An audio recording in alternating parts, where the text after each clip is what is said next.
Yeah, you're spot on. That's what I meant by you're insulated. And so Mm. you're basically stepping into a foreign country for the first time. I just came back from Europe where I don't speak, a lot of the languages. And I've been to Europe before. Every time I step into that country, I'm like blown away about how far away metaphorically I am from home, from how I drive to the customs, to their language, to the food. And it's sort of like that entrepreneurialism, especially for the first time, is like that. You sort of step out into this foreign country and you're like, wow, this is a lot more than I expected. And so if you haven't Yeah. taken the time to strategically plan out what it is you're trying to build on, then, you're going to be in a storm of trouble right away. I create clear thinking and decisive leaders who can amplify their influence. Contact me to find out how I can help you or your organisation. And today our guest is Deevo Tindall. How are you doing, Deevo? I'm doing stupendous. Thank you for having me on the show. You're welcome. Deevo, where's that name from? Well, how far back in this origin story shall we go? Um, I don't really actually have a truth on where it came from. It started off as a little kid. And my actual formal name is Devin, Wow. but for whatever reason, Devo sort of took hold. I'm one of 12 siblings, Wow. and yeah, and somewhere along the line in that mix. So here's a funny caveat to that. None of us had names until we were 2 or 3 years old. My parents didn't formally name us. And so everybody had kind of a nickname. And so that was one of my nicknames. I think that's kind of cool. Is it because they were waiting to see what your character was going to be, what you was going to One emerge at? 100%. They wanted to sort of see. And so everybody's name sort of kind of matches what they thought was our early vibes. Oh, so but you had to record the births, right? So what did they put on the birth certificates? Well, you have it amended where I was born. You can either give it a nickname or you can give it like just like a static name. And then you have it amended formally after whenever they formally name it. So originally, yeah, originally my I've nickname, never heard of that. That sounds so different. yeah, so originally I was called Monkey. That was my first nickname because apparently I looked like a monkey when I was a baby.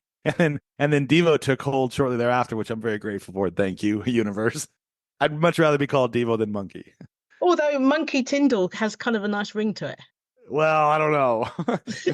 It's memorable, but monkeys, I don't know. I'm cool with Devo. Let's roll with It's a that. brand. It's a brand of some type. That's right. Well, I built my brand around Devo, so I'm going to stick with that one.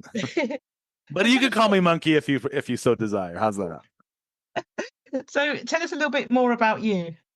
Well, I am a serial entrepreneur. I'm in the States here. I'm in the Carolinas in the United States. I have been in the entrepreneurial world roughly since 2010 full time. But straight out of college, I joined the corporate world. I worked in project management and marketing and branding for a Fortune 50 company out of New York City. Did that for 15 years.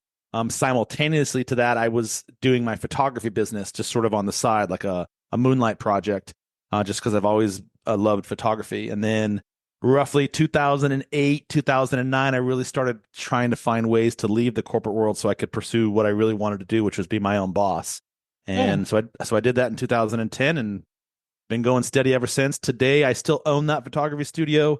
I don't do as much in the traditional photography world. I have a team that handles most of that now, but it's still a really very successful studio.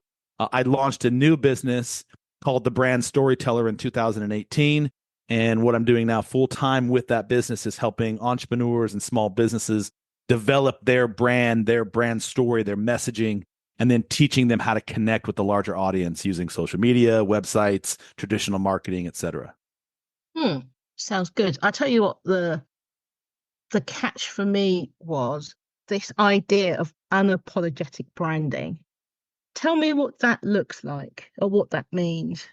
Yeah, so I've always been sort of a rogue rebel, if you will, in terms of just general demeanor and behavior. Like I've never really bought into the whole status quo things and trends and all that sort of stuff. I've always sort of kind of like marched to the beat of my own drum in everything.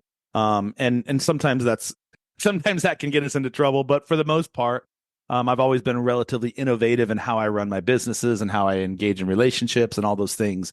And part of that technique or that sort of modality, if you will, was just sort of being unapologetically who you are, sort of along the lines of everyone else is taken. There's only one you. So how do you embrace what you're really good at, what you really love, what you're really passionate about, the things that you do best?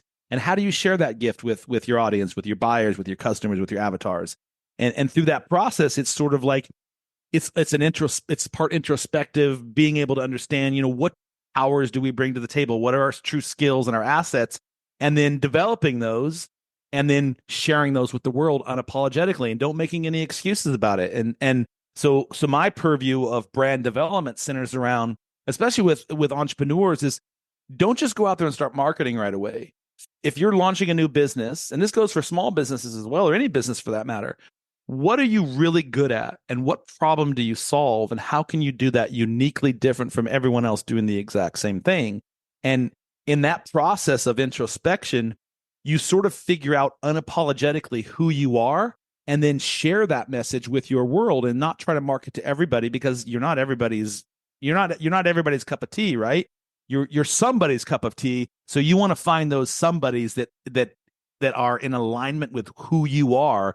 And part of that process is being authentic and genuine and sharing the value you bring to the world unapologetically. Yeah, I like that because, and not just because that's what I tell my clients too, but because funny enough, I had this conversation literally just a couple of hours ago with somebody where I was saying it's okay to lead with expertise. And that's what they were doing, leading with the fact that they are an acknowledged expert. But I was saying, whilst that would suffice in the 1890s, 20 noughties, it's not enough now, because either you have individuals who aren't experts but have great marketing, so people think they're experts until they work with them, or those who are genuinely are experts, but there's still a load of experts, right? So you need to have something else other than your expertise. It's just not enough to rock up and say, I'm good at what I'm doing. Trust me on that, without any kind of evidence of that anywhere. Well, you're absolutely right, and the problem, and well, I see it as more of an opportunity, really, not the problem. But the juxtaposition of what you just said for me is that there are lots of people just like you and me doing the exact same thing. There are many Judiths and many Deevos or monkeys, whatever you want to call the case may be, that Mm. are branding experts, that are marketing experts, that have a breadth of knowledge in the chosen field, right? Or any field for that matter, right? Whether you're a photographer or you're an e-commerce expert or a coach, it's a saturated market, and more people are realizing that the corporate route is not the route to go. And so, because of this landscape we have, social media, this plethora of digital tools at our disposal, we're now capable of speaking to a very massive audience that we would have never had the chance to do, 10 years ago, 15 years ago. And a lot of people are waking up to that fact and jumping into this landscape now of entrepreneurialism. So it's really, really important that you have taken the time to understand who you are and build that brand messaging, that brand story, that brand value, that UVP, that unique value proposition that you specifically are presenting to this digital landscape, this market, these people that you're selling to. And once you're very clear on that and you step into that power, which is your power, and you learn the ways to share that message, whether it be on podcasts like this or social media or SEO or blogging or whatever is sort of your platform. Really, it should be sort of a combination of all of the above, right? But once you have that clarity down and you really own it and step into it, you're going to find that you start finding people that really resonate with that content. And let's look at ourselves as viewers. Sorry, I'm rambling here for a minute, but we're really savvy buyers, aren't we, Judith? Like Mm. we have so much information at our fingertips now that in a matter of seconds we can sort of sort through the bullshit from the realness, right? And so it's really important, as people are thumbing through the screens or browsing the web, that your first impression really radically tells who you are. And part of that space is unapologetically sharing, these are the problems I'm going to solve for you, my buyer. Let's connect and talk. Yes. And what I like the most is that very beginning sentence where you said you need to know who you are Mm. before you can brand. And I think a lot of people go to who they want to be and then wonder when people aren't buying because it's inauthentic. Brilliant. Another piece to add on to that, and that's brilliant what you said, is we sort of only look at what I'm good at, and we don't look at it from the perspective or the perception of our buyer, because ultimately it doesn't matter how good we are at something if we're only looking at it through our lens and not taking the buyer's perspective into account. Then we're not going to be able to speak to them on their lexicon, their jargon, their language, their needs. And so it's really important that once we figure out who we are and the problems that we're able to solve for this buyer, that we then take the second step, which is understanding what are their pain points. How can I take my unique solution and address their pain points so that there's a match made in heaven? No pun intended. Yeah, I like that. Now I'm thinking, how do you see the difference between branding a business or an individual and marketing that individual or business? Well, the two work hand in hand, right? Hmm. And you can't have one without the other. But my central argument centers around that you need to have branding first. And then once you have that foundation in place, you're able to then jump into the marketing world. And to your question, there are some significant differences between a brand message and a marketing tactic. And the first thing I want to call out is, and I did a workshop on this yesterday, a lot of people have a misnomer that branding is just sort of your visual identity, your logo, your fonts, your colors, your fancy silk embossed business card. And those are part of your branding, but those are not your true branding. And so branding at the outset, which is like, think of a house. When you build a home, if you've ever built a home or seen a home in the countryside or in the city wherever being built, they start with the foundation, right? And then they add on the layers of the home, ultimately culminating in the roof, and then all the internal pieces of it. But through the process of that, they built a home, right? And the branding there are two strategies that they overlap each other, right? So I'm going somewhere with this. But the difference between them is branding is the process of creating a unique identity for your business, or a unique identity for your product or your service, right? And it encompasses everything that defines how your brand is perceived by its audience.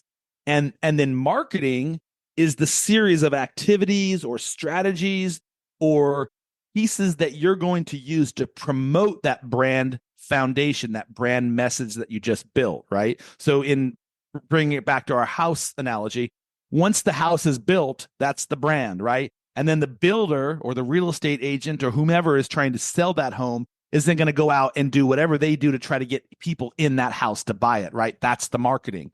But the branding piece of it is the building of the foundation first, so that you have something credible and problem solving that somebody can look at and say, ooh, that looks pretty cool. That sounds pretty nice. I resonate with that. I'm emotionally connected to that piece. And then the marketing piece is sharing that message to the larger audience that would need that. Does that make sense, that difference?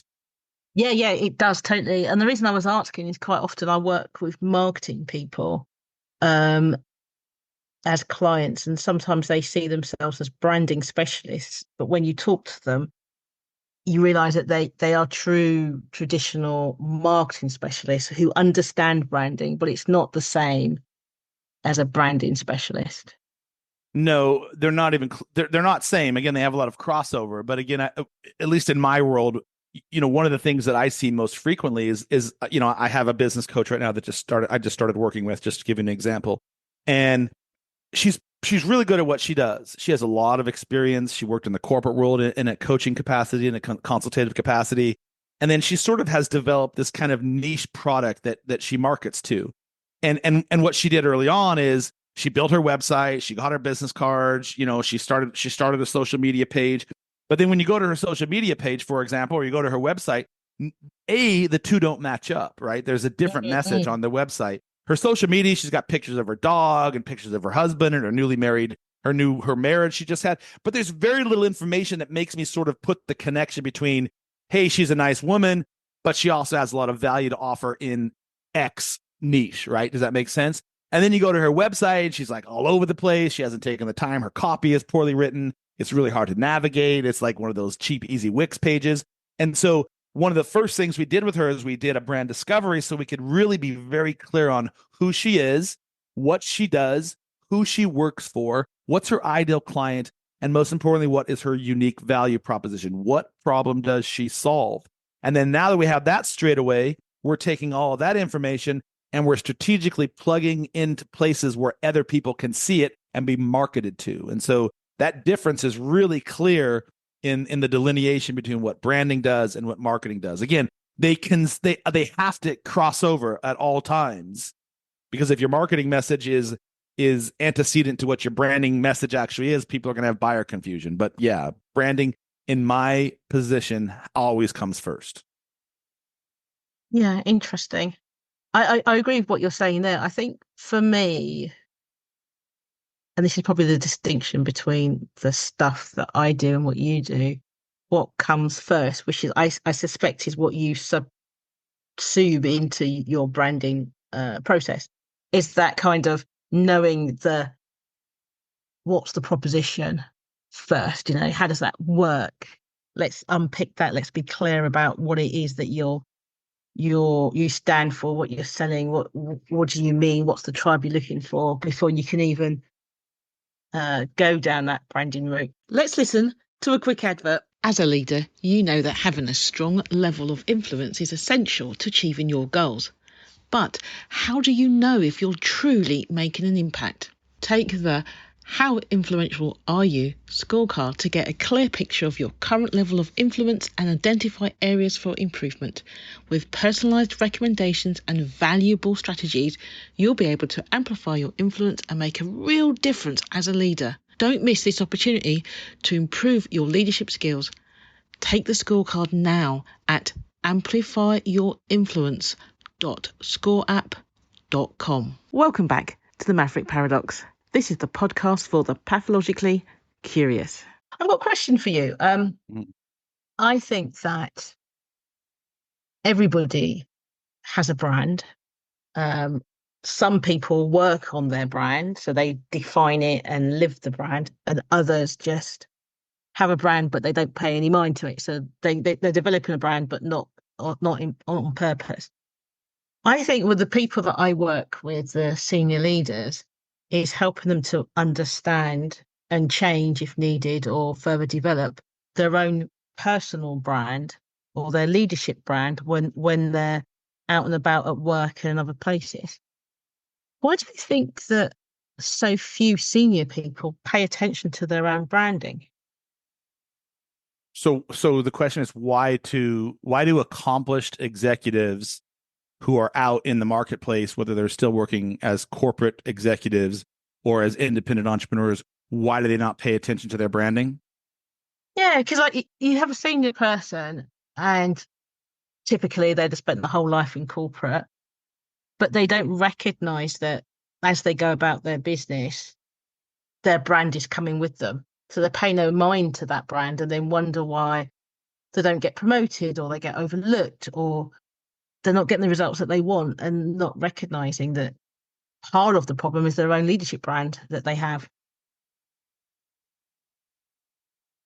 I think there's a variety of answers to that. I don't think there's any one answer that necessarily fits every individual, but I think initially, and I help these same types of people develop their personal brands.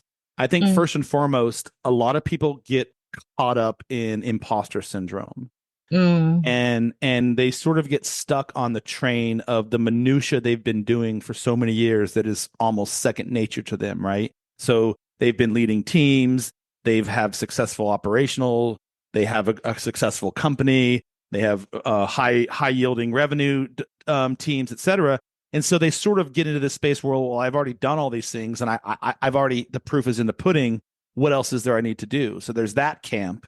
And then there's the second camp that is sort of like, okay, I've been working in an organization all these years, and so I've sort of been insulated, right, by a team, or I've been insulated by a company, and I've never really had to step outside that space, and so they get imposter syndrome. So I think there's two different camps. And both of them lead down the same avenue, which is neither of the camps realize that developing a personal brand is different than a corporate brand because Yeah.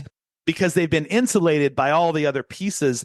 It's sort of like, I'll give you an analogy. So I played American football in college. I was a football player, and I got injured my junior year. So my third year of college, I got injured, and my football career was over. And so I actually dropped out of school for a year, just because I was just like, I felt like I was wasting time.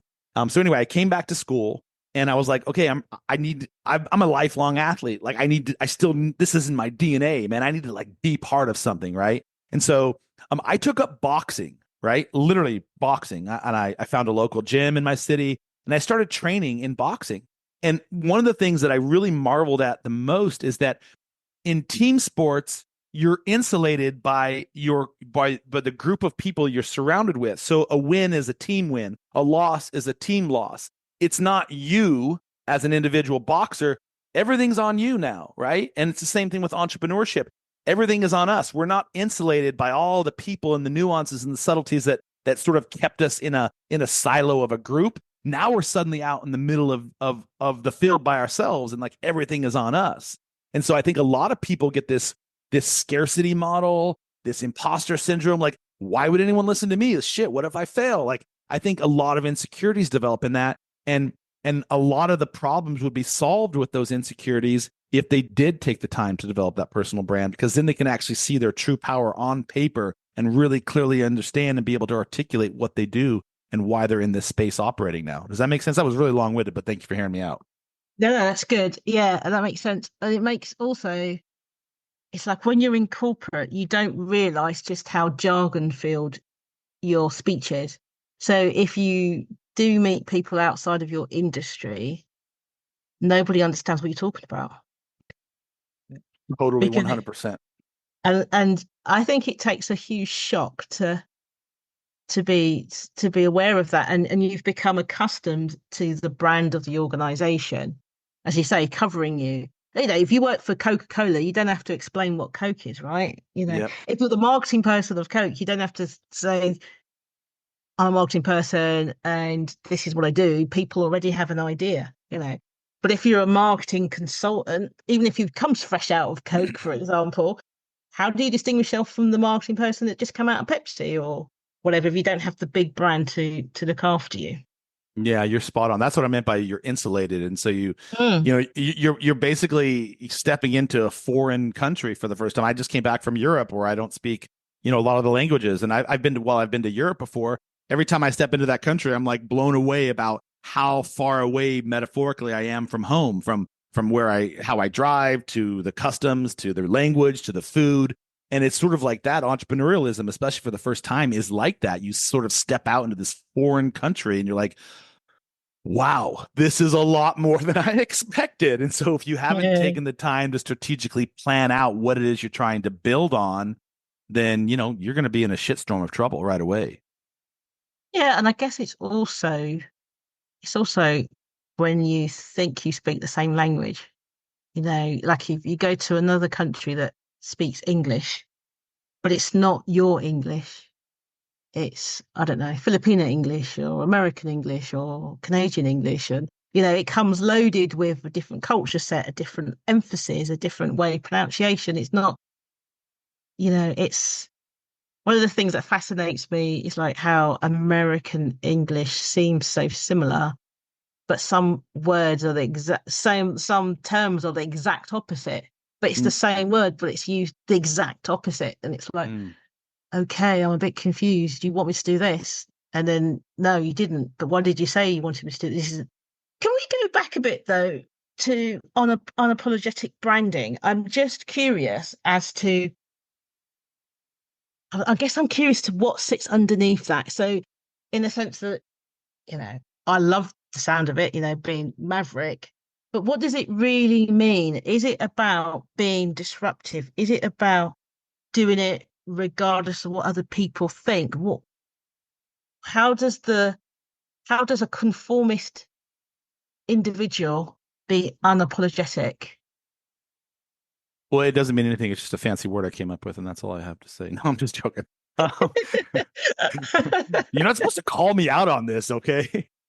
I think it means different things for different people, and let's start with that very notion that no two people are the same, and so it's going to mean different things to different people. But at the core of it, you're only capable of doing what you're capable of doing, right? So if you're not willing to stand in a crowded sea of people and stand out, then unapologetic might mean something different to you. But I think for me, where there's sort of like a consistent algorithm that you can apply to, it all begins with being able to tell your story.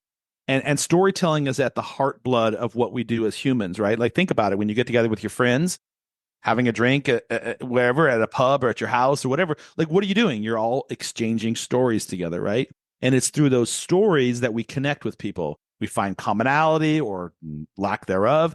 But either way, I don't know if you have a mate or if you're married or anything, but think about how you began with your partner, right? You met, you dated, and you can take a look at the parallels between a customer journey and a relationship, right? Like, there's direct crossover. So you have the first glance, and then you have the first date, and then you get to know each other. And through each of those processes, you're sort of building upon the next level, right?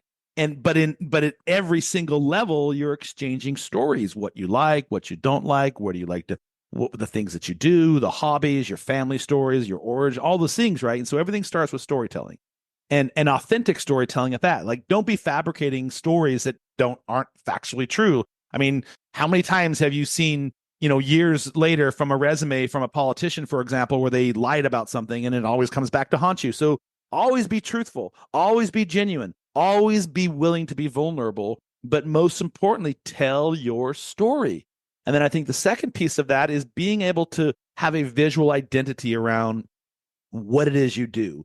And you need to be consistent across all of your platforms, right? So this is photography, this is video, this is social media, this is your website, this might be blogging, this might be emails that you send out.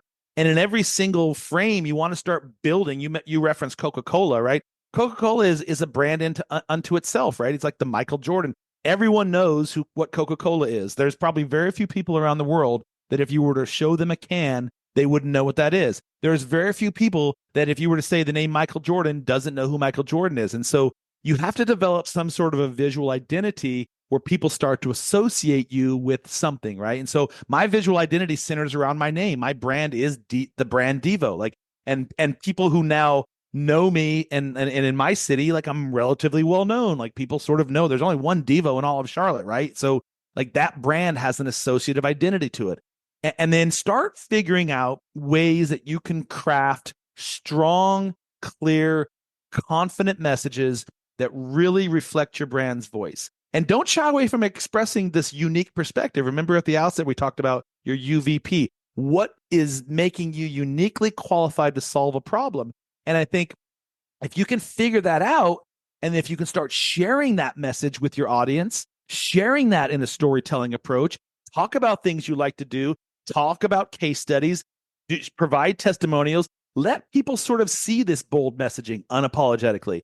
And I think then the next piece of that is strategically having a content plan and not just smattering the airwaves with nonsensical stuff. That doesn't mean that you can't put stories out there that are about your personal, like the reference to the coach I was telling about. But my general rule sort of centers around the Pareto principle. It's an 80-20, 80 business, 20 personal. And I create content that tries to captivate my audience. And I query my audience all the time. I'm like, hey, what would you like to see more of? Did you like this story? Tell me what you liked about it and what resonates with them. And then I use that feedback and I create more content around it. And so you're unapologetically creating content that captivates your audience and keeping them engaged and interested. And then we talked about this other piece is making sure that you're always using a customer-centric approach. So you have to be able to look at it from your eyes. So if you and I are having a conversation about something, Judith, I want to understand your perspective. What makes you feel the way you feel about a certain type of thing, a product, whatever it is? Because you have your own set of circumstances, you have your own context, your own history, your own stories, and how you see something may not be how I see it. So it's really important that you're unapologetically reaching out and understanding your customers so that when you provide them the value, you're also taking them into consideration. And then I can go on and on, but I think the next most important piece of this is having some thought leadership around what makes you different in the world. And these are expert opinions, these are innovative ideas, and all of them designed to position you as an industry leader, providing valuable insights to the audience that's consuming your information. And that's where I would start. And there are other pieces to that, but at the center of it is having sort of a North Star approach and then filling in those pillars within that North Star that kind of speaks to all the things I just talked about. I like that. And I certainly agree with that. I have this 20-minute test, as I say, which is I can't consider you an expert in what you do if I can't talk to you at length for 20 minutes and you can succinctly tell me whatever it is I'm asking you about the thing that you're doing. I find that sometimes, like, especially if you go networking, someone will have a great marketing tagline, maybe a fantastic brand. But after 5 minutes, they've run out of cliche things to say, and there's nothing else they can tell me about. They don't have the thought leadership there. They can't tell me how they serve the customer, like more than the marketing message, Whereas I say the real experts, you can grab them at any time of the day and talk for way beyond 20 minutes. But for the minimum, they could just talk nonstop 20 minutes on the subject in a way that's engaging, story-filled, unique. And if you can't pass a 20-minute test, then something's wrong. I really like that litmus. I might steal that from you for a presentation I'm going to do. It's really quite. It's really Make sure quite, you spell my name properly. Yeah. There's a saying here. I'm sure it's pretty universal, but all bark and no bite, or all show and no go, Yeah. or all smoke and mirrors. And unfortunately, people who are doing that are going to be quickly found out. And so you're absolutely right. It's really, really important that if you're going to step into this space, that you have a clear understanding of what you do, why you do this, how you do this, what problems do you solve, and be able to very clearly articulate that, because you're spot on. If someone doesn't have the ability to have a conversation about what they're supposedly an expert on, why would anybody want to do business with you? And as consumers, we'll really quickly find out that you are all bark and no bite. Yeah, because I'm very much about, so whilst I help clients with their branding, I don't say I'm a branding expert. I'm not you're like a proper branding person. I'm looking at what's sellable in the branding. Do you know what I mean? As opposed to what. So it's like, it's not just about how it looks or how it sounds and going deep into the branding. It's like, we're looking at the business and this isn't working. This is where the branding might need to go from this point. And then they might go to to develop it deeper. But it's more of a case of, what is your 20 minutes? Like, you need to be able to answer. And also, if your 20 minutes is 20 minutes of waffle, you're not an expert. If you can't succinctly say what it is that you do, how you do it, how you serve, what you're working, if you can't have that, as if you were being interviewed by, I don't know, the Financial Times or something, then you don't know what you're talking about. It's like that thing, isn't it? I didn't have time to write a short letter, so I wrote a long one. Is it Mark Twain that said that or something like that? That's funny you just referenced Mark Twain, because I'm actually just finished reading The Brevity Model. Have you heard of it? No, sounds interesting. It's a fantastic book. Are you familiar with the guys who you can't we're not on video, so you can't see it, but it's written by Jim Vandehey, Mike Allen, and a guy named Roy Schwartz, and it's the power of saying more with less. But at the core of their message, it's how do you get your message across so that it matters to the people, but be able to continually have that dialogue consistently over time without overdoing it, but showing people that you are bike and not just all bark. And so anyway, the book is called The Brevity Model. They were, I want to say, New York Times journalists for a while, and maybe the Chicago Tribune was one of them. Anyway, they're like seasoned veterans in the journalism world, and they started realizing that journalism wasn't synchronizing with modern viewership or modern readership, right? So people used to have newspapers and magazines and all those sorts of things, and we were used to sitting down and taking in large chunks of information. But as information has evolved, social media, swipes, Snapchats, quick YouTube videos, being able to put your YouTube video on 2 times the speed, because we have shorter attention spans, and because we can, I mean, there's a whole psychology on this, but we're consuming so much information. We're on information overload now, right? From emails to text messages to social media. It's like we're constantly being hit with information. And so our physiologically, neurologically, our brains have actually devolved in the sense of being able to process information critically and consume it and then utilize it effectively. Like, this is a known scientific fact now. And so they started looking at messaging and how can messaging catch up to the modern viewership, right? Does that make sense so far? And so they came up with this idea called smart brevity, which basically is a fraction of what you would normally write to somebody in an email or in a newsletter or a blog or whatever it is, and really just kind of getting down to the meat and the potatoes of what it is you want to say and eliminating all of the redundancies. So it's a really cool book, and I encourage the read. It's a quick, easy read, but it's been quite powerful for me because, as you can see, I like to talk. And yeah, I'll check that out, because that's quite interesting. Because when I'm working with people to grow their businesses and we're looking at their business proposition, we have an extended version. We have a version that goes on the website. We have a version for when you're networking in a certain way, a version for, so it's almost like a Russian doll type thing where you just, depending on wherever you are, wherever you need it, you can pick a different size of it. But they all come back into the one. And it's like you said, you're putting something on the website, people, depending on what it is that you're putting up, people will spend the time to read, and the information is backed up by other information. If you're standing and you're doing a 60-second pitch, the first 7-8 seconds needs to be where it's at. And it's a different, and each time you do your proposition will be slightly different depending on who you happen to be speaking to as well. And all along, they all need to be consistent. They all need to nestle into each other so that you have that consistency all the way through. So yeah, I totally agree with that. And I think I will go check out the book, or especially if it's on Audible, it'll make it easier to. Yeah, I don't know if it's on Audible or not. I'm sure that it is. I like to hold a book and read it. I'm still old school. You said something I want to go back to, if I may. You were talking about, how business is more than an idea. Well, maybe you said something different, but how I interpolated with that is that business is more than an idea, right?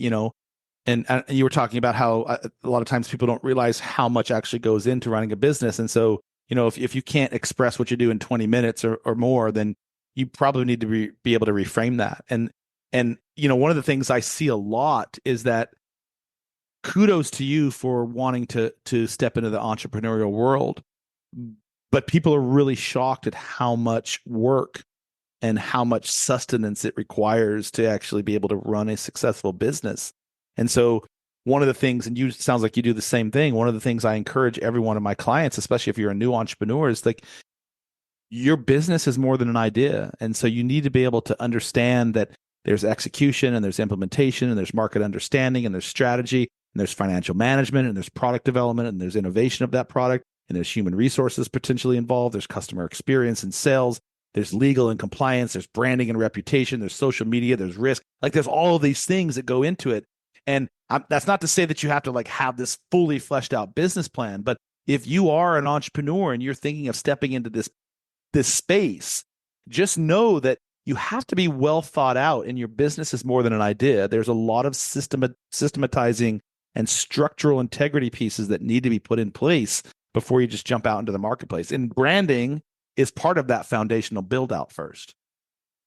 Yeah, I always say to people, this is why I do all that core identity piece at the beginning. It's like, you have to love what you're doing, because if you don't love it, you can't survive, because it's going to be tough. So, and it has to be more. It's a bit like, so I have a lot of things going on. I've got like Maverick Paradox Media, Maverick Paradox. I got a new mentoring brand. I'm holding on to, I don't know, 5 or 6 brands doing different things, but the same thing, in a way. And you've got to really want to do it. And people say, like, how do you do all of that? But it's like, if you're working for yourself, you're not working 9 to 5, right? So so you have 24 hours in the day. So you choose the hours you want to work, and when you want to work, because that was the whole point of not doing the 9 to 5. And if it's easier for you to work, I don't know, from 6 in the evening to midnight, because that happens to be fits in with what your life's doing, then do that, or do early morning and stop and have a nap in the middle of the day if that works for you, or or maybe you prefer to take Tuesdays and Thursdays off and you want to work Saturdays and Sundays, or whatever, And I think that's the thing. I think people set out to run their businesses, but then stick to the constraints that they had in corporate. And you can't really do that. I mean, I notice a lot of times with corporates that I'm working with or maybe prospecting with, they're asking questions when they finished work. So it's not unusual for me to get WhatsApp messages like, I've got this thing, are you able to help me do this thing? And it's 8:30 in the evening, because that's when they're relaxing after they've watched the TV program or whatever. So they're sending me a WhatsApp at that point. And I think as entrepreneurs, then you make that decision whether it's something that you're prepared to accept to do or not. Yeah, you're absolutely spot on. And it goes back to that same thing. Running a business is more than just an idea, because, how many great ideas do you have? And some of them, if you really flesh them and vet them out, are really basically kind of useless and maybe only That's apply like to with the fun ones, though. Yeah. I mean, I wake up every night in the middle of the night with a really cool idea, but only like a fraction of them could actually be vetted and utilized in a marketplace. So you're spot on. And being able to, I think sometimes people have unrealistic expectations of what entrepreneurial life is like. And is one of the reasons businesses fail is because they get caught up into a sandstorm, and they haven't built the foundation around what it is that they're actually going to do and having a North Star to get there, like some sort of a guidance plan. And then, as to your point, they realize that their passion was really just around a really good idea, and it wasn't around like physically laboring in a camp all day long, toiling blood, sweat, and tears to get it done. And so you're spot on. And if you do have that passion and you do have that plan and you've taken the time to introspectively develop a strategy around it, then your success ratio is going to be considerably higher than had you not. So all really good points. You're brilliantly addressing some key pieces for entrepreneurs. Thank you. And I've also, it's that if you've worked the whole night to do a proposal and you want to sleep the whole next day, there's nothing to be guilty about, because you've worked. Mm-hmm. Well, you went into this world to have some freedom and autonomy, right? So don't feel guilty about taking a little bit of time off if need be. Just understand that there's still work to be done, and you can't just dawdle around. And it's not there's a movie in America, I'm sure you've heard of it, Build It and They Will Come, Field of Dreams. Mm-hmm. Yeah, it's like I think a lot of people have this idea that if they build it, they will come, and that's not relevant anymore in today's model. Like it requires constant nurturing, adaptation, pivots, adjustments, reflections, and changes, and just to stay relevant. And so take your time to regenerate and rest, but get right back on the horse as soon as you can. Yeah, and it's just like it's relationship based. Let's listen to a quick advert. The Maverick Paradox. Judith Germain is an author, speaker, consultant, mentor, and trainer, and the leading authority on Maverick leadership. She is the founder of the Maverick Paradox, which supports organizations to enhance their leadership capabilities and to help business owners develop and grow their businesses. Judith enables individuals, business owners, and organizations to improve their impact and influence. She is also HR Zone's leadership columnist, and her expert opinion has appeared in national, international, and trade press. Welcome back to the Maverick Paradox. This is the podcast for the pathologically curious. It's just funny enough, today I was just talking to someone and I was just like, because there's this a consultant who's just hit because my phone number is publicly available. So it's just sent me a WhatsApp message, which is just come to my thing, blah, blah, blah. I don't know who they are. There's no hello or goodbye or anything. Don't know who they are. They're just some random individual. And I'm like, why would I go and spend money to go to this thing? And I don't even know who you haven't even said hello. Do you know what I mean? It's just like, here's the thing. This is how much it is. It'd be great to see you there. And it's like, hello? It's like, who are you? I don't even know who you are. Where would you rank? This is just a question to you in the scheme of everything about running a business. So product value, great marketing, great branding, systemization of things operationally. Where would you rank relationship building in the list of the most important elements of running a business? I think it's probably the most important, because the other stuff comes with relationships. Because if you think about relationship not just being the customer relationship, you can relationship with partners, you can relationship with service providers, you can, and you have great relationships. You can be in a situation where you don't know how to do a thing, and it's like we're having this conversation, and you're like, "Here's a great book you should read." It's something, and I'm like, "Oh, okay, I'll go check that out." That's the beginning of a relationship, isn't it? It's that thing. So put it, I'd probably put it number two. Number one being, who are you? What do you care about? What do you actually want to do? Because if you don't know any of that, nothing, what you build a relationship on, and then maybe relationships next. Now you're going to tell me I'm wrong now, aren't you, Deevo? No, I don't think there's such a thing as a wrong answer. I think there's the answer that you believe in. I don't really feel like there's a wrong answer. If you feel like systematizing your business operationally is the most important piece, I would suggest that there are other things to consider. But if you feel like that's how you're going to build your business and that's what you're going to base your reputation around, I can't say that you're wrong. I can certainly look at it as a coach and say, this is how I see it. And that's our job as coaches, right? That's our job as consultants. Like, okay, ultimately you're responsible for your business, not me. I'm here to help you grow it to the best way I possibly can. And this is what I see. But I don't think it's necessarily wrong. I think where you're going is probably, if I had to rank in a hierarchy, I would say relationships, specifically customer relationships, is probably near the top, because ultimately they are the ones that are going to keep you in business, right? Yeah. Loyalty, retention, feedback, improvement. Your employees, if you have a team, or your contractors, if you have a team, your partner and your vendor relationship. So it's not just like your buyer, your investor and your stakeholder. If you're, a traded company, community relationships, there's all of that's what relationships. That's all. Yeah. So I love that you said that, because I think a lot of times people forget that it's the relationships, it's the connections. Like you and I are having a great conversation here.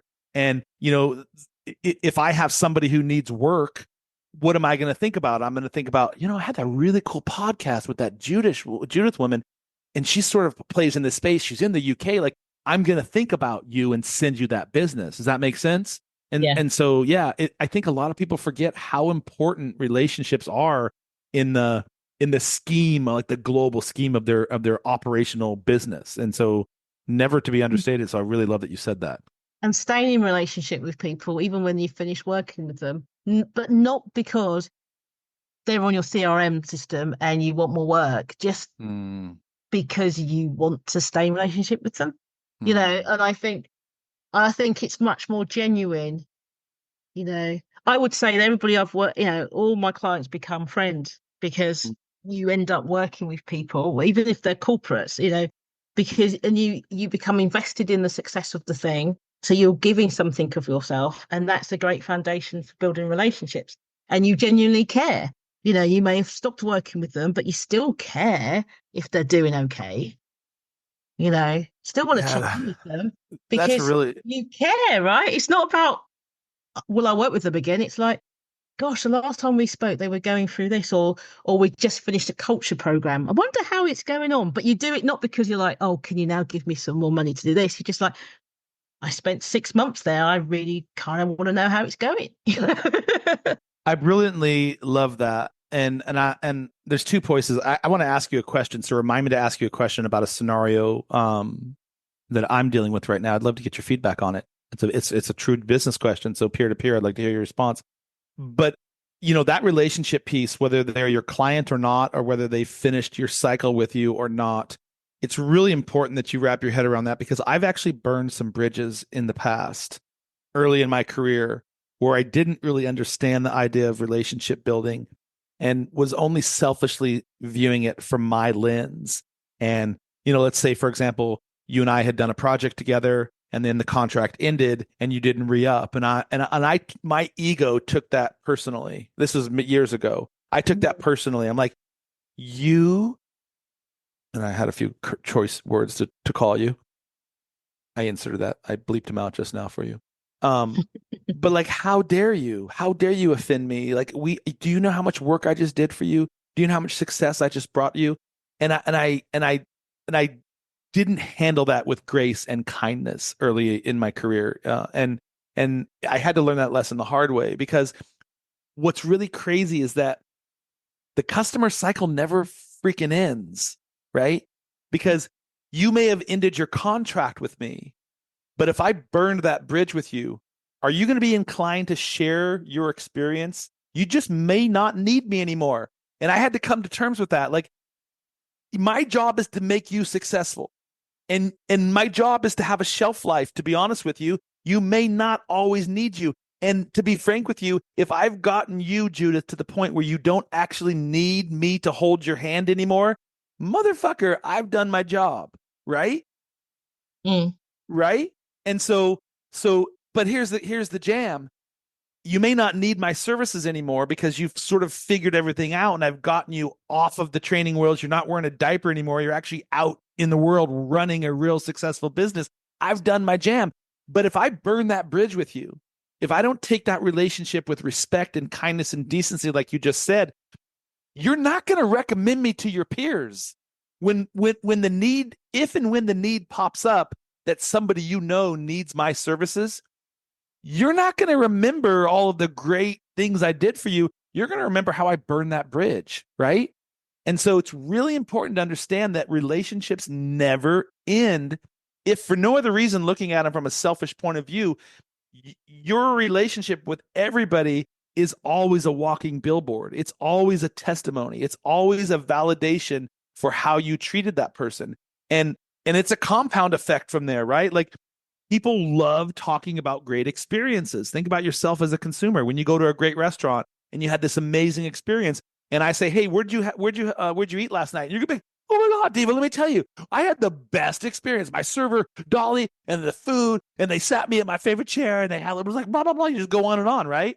But if you didn't like that person, what are you gonna say? Like, you're never gonna go back, first of all, and you're certainly gonna tell everybody, "Don't ever eat there."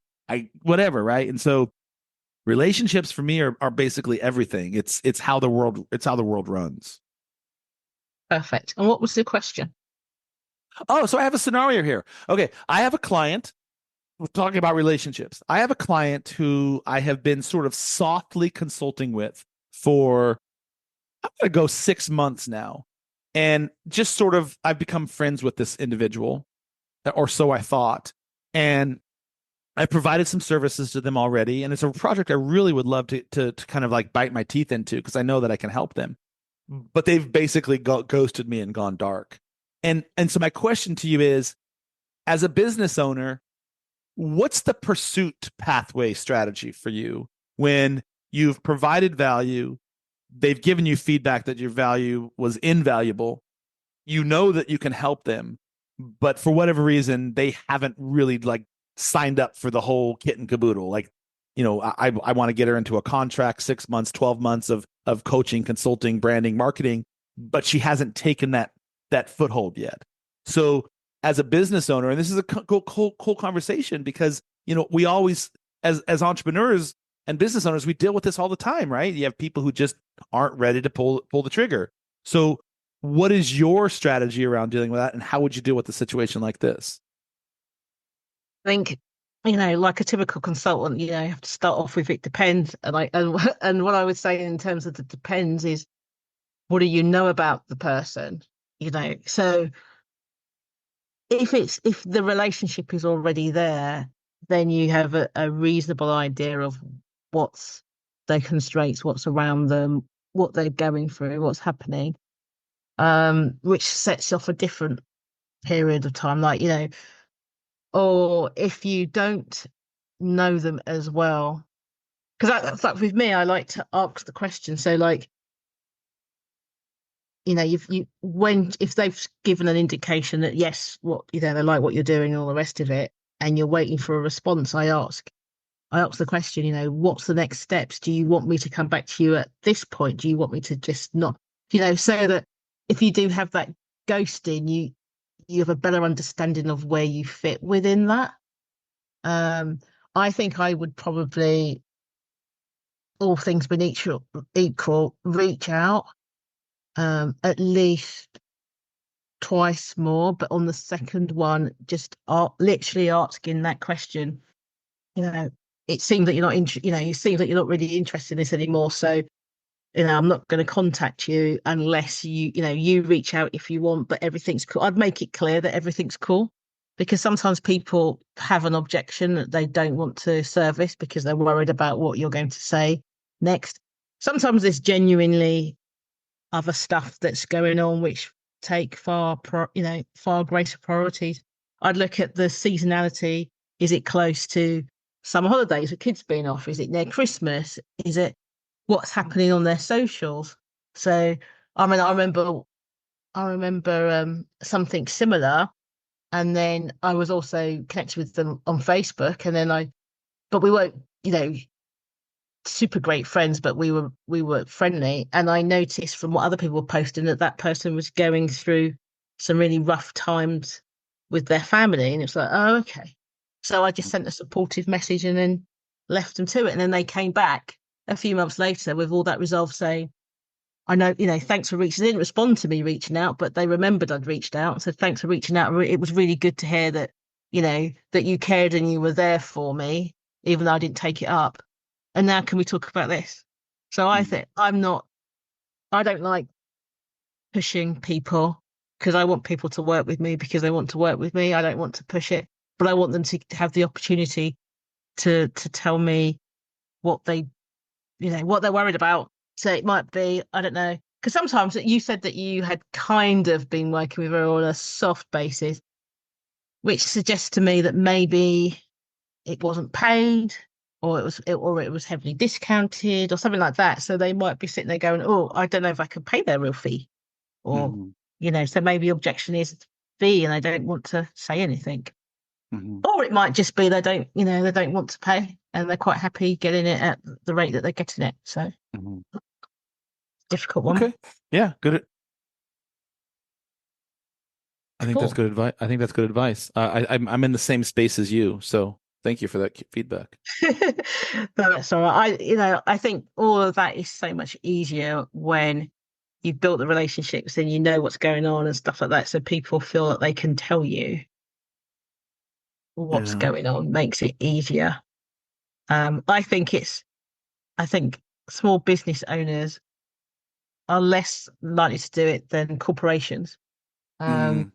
Corporations tend to do it much more, and that's because they're not necessarily the person you're talking to. Even if they're the decision maker, might not be the final decision maker, because the company decides to go in a completely different direction, or they're taking off a project to move on to another one.